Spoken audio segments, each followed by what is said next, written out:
बिस्मिल्लाहिर्रहमानिर्रहीम। अस्सलाम वालेकुम viewers, welcome to my channel cooking with Malika. उम्मीद है कि आप सब खैर आफियत से होंगे। अल्लाह ताला आपको हमेशा होशराबाद रखे, आमीन सुम्मा आमीन। तो व्यूअर्स, आज हम बस 3 से 4 अदद आलूओं की मदद से मज़ेदार से स्नैक्स की रेसिपी लेकर आपकी खिदमत में हाजिर हैं।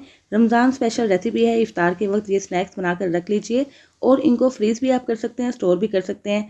और इनको स्टोर करने के बाद आप निकालिए और साथ ही फ्राई कर लीजिए।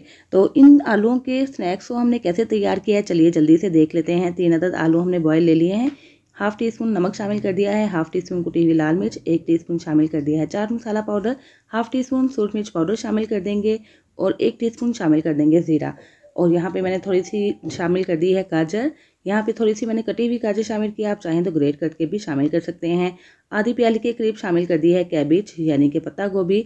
और उसके बाद इसके अंदर शामिल कर देंगे ब्रेड क्रम्स ताकि इसकी अच्छी सी बाइंडिंग हो सके। 1 कप के करीब ब्रेड क्रम्स इसके अंदर शामिल कर दिए हैं। इनको क्रिस्पी बनाने के लिए 2 चम्मच इसमें शामिल कर देंगे कॉर्न और थोड़े से धनिया के पत्ते और थोड़ी सी हरी मिर्चें बारीक कट करके इसके अंदर शामिल करके इसको अच्छे तरीके से मिक्स कर लेंगे। मिक्सिंग अच्छे तरीके से करेंगे ताकि सारे मसालों का फ्लेवर आ जाए इस मटेरियल के अंदर। और बस एक डो किस्म का हमने मटेरियल रेडी कर लेना है। ये देखिए कितना हार्ड किस्म का है। तो इस मटेरियल को हमने थोड़ी देर के लिए रखना है। उसके बाद हमने इसके रोल बना लेने हैं। इसके लिए मैंने अपने हाथों को पानी के साथ गीला कर लिया। आप चाहें तो ऑयल के साथ भी ग्रीस करके हाथों की मदद से इनको रोल की शेप दे सकते हैं ताकि हाथों पे चिपके ना। तो इस तरह 3 आलू की मदद से हमारे ढेर सारे स्नैक्स तैयार हो चुके हैं। पूरे 15 से 16 स्नैक्स आपके तैयार हो जाएंगे। इनको फ्राई कैसे करना है इसका तरीका भी देख लेते हैं। इसके लिए हमने आधा कप पानी ले लिया है और 2 चम्मच कॉर्नफ्लोर इसके अंदर घोल लिए हैं। तो हमने एक रोल पकड़ना है, इसके अंदर अच्छे तरीके से डीप करना है। और उसके बाद मैंने कुछ ब्रेड क्रम्स बना के रखे हुए हैं। ये होममेड ब्रेड क्रम्स हैं। ये कैसे तैयार होते हैं इसकी रेसिपी भी मैं आपके साथ शेयर कर चुकी हूँ, आप मेरी वीडियो देख सकते हैं। तो एक कोटिंग हम इसकी करेंगे, पहले इसको अच्छे तरीके से कोट करेंगे। चारों तरफ से हमने ये ब्रेड क्रम्स लगाने हैं और जैसे ही अच्छे से कोट हो जाएगा हमने दोबारा से इसकी कोटिंग करनी है यानी कि डबल कोटिंग करेंगे, जिससे क्या होगा कि बहुत ही ज़्यादा क्रिस्पी तैयार होंगे। तो ये बस आपको मेरी ये रेसिपी कैसी लगी ज़रूर बताइएगा। रेसिपी अच्छी लगे तो प्लीज़ वीडियो को लाइक और शेयर करना मत भूलिएगा। चैनल पर नए हैं तो चैनल सब्सक्राइब करके बेल आइकन प्रेस कर दीजिए ताकि हर नई आने वाली वीडियो की नोटिफिकेशन आप तक फ़ौरन से पहुंच सके, जो बिल्कुल फ्री है। तो एक कोट करने के बाद हमने दोबारा से इसको डिप किया है कॉर्नफ्लोर की स्लरी में और इसको दोबारा से हमने शिफ्ट कर दिया है ब्रेड क्रम्स के अंदर ताकि अच्छी सी इसकी कोटिंग हो जाए। और इस तरह हमने एक रोल तैयार कर लिया है और बिल्कुल इसी तरीके से हमने सारे रोल बनाकर रख लेने हैं।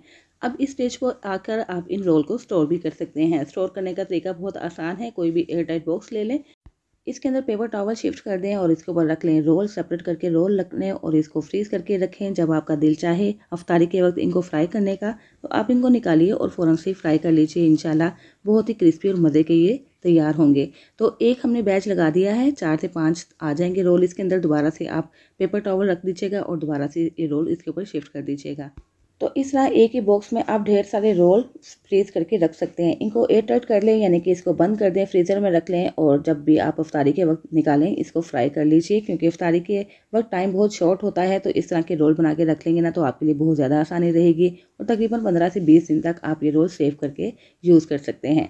तो अब इनको फ्राई करने का तरीका भी देख लेते हैं। फ्राई करने के लिए हमने एक पैन चूल्हे पर रख दिया है और इसके अंदर कुकिंग ऑयल शामिल करके इसको हल्का सा गर्म कर लिया है। ऑयल आपने बहुत ज़्यादा गर्म नहीं करना है क्योंकि इसको हमने अच्छा सा कलर देना है और इसके ब्रेड क्रम्स की वजह से ना ये इसके ऊपर कलर जल्दी आ जाएगा।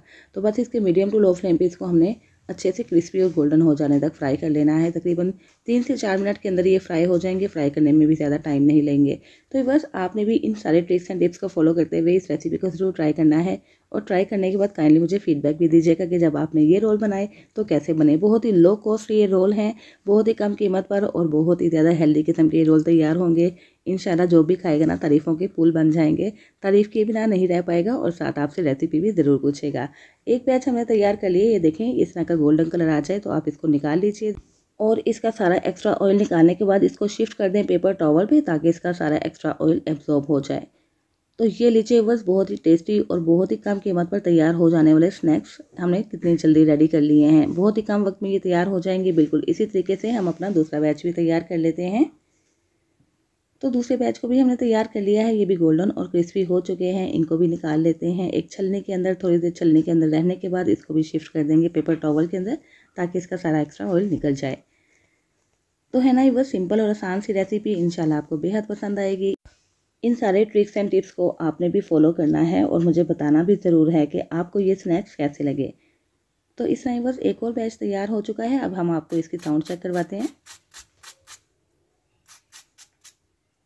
तो देखा है बस कितने क्रिस्पी और क्रंची बने हैं। और इस तरह आपको कटिंग से भी अंदाज़ा हो रहा है कि कितने क्रिस्पी हैं ये ऊपर से और अंदर से कितने यमी हैं। इसको सर्व कीजिए रायता के साथ या ले लीजिए केचप और इंजॉय कीजिए। रेसिपी कैसी लगी ज़रूर बताइएगा। इसके साथ ही इजाज़त चाहती हूँ, फिर हाजिर होंगे इंशाल्लाह एक नई रेसिपी के साथ। अपना बहुत सा ख्याल रखिएगा, मुझे भी दुआ में याद रखिएगा। अल्लाह हाफिज़।